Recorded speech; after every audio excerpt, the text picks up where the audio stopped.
Google open કરીશું. ત્યારબાદ U++ લખીશું. U++ની વેબસાઇટ ખોલી લોગિન ફોર ઓલ મોડ્યુલ પર ક્લિક કરીશું. ત્યારબાદ અહીંયા ગુજરાત સિલેક્ટ કરીશું.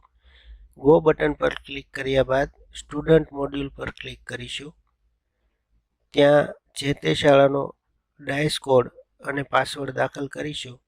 ત્યારબાદ કેપ્ચા કોડ નાખવાનો રહેશે. કેપ્ચા કોડમાં ધ્યાન રાખવાનું છે કે કેપિટલ હોય તે કેપિટલ જ નાખવાનો અને સ્મોલ હોય તે સ્મોલ અક્ષર નાખવાનો.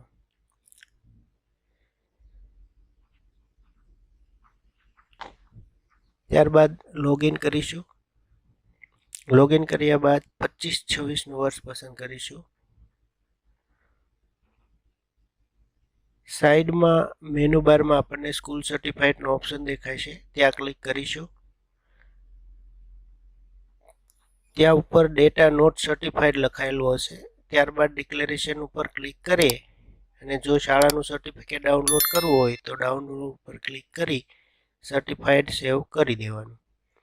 ત્યારબાદ સબમિટ ઉપર ક્લિક કરીશું. ઓકે કરીશું.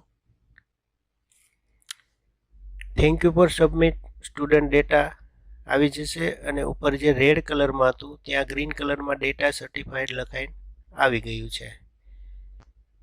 શાળા કક્ષાએથી સ્ટુડન્ટ મોડ્યુલ સર્ટિફાઇડ કરવાની કામગીરી પૂરી થઈ છે. આભાર.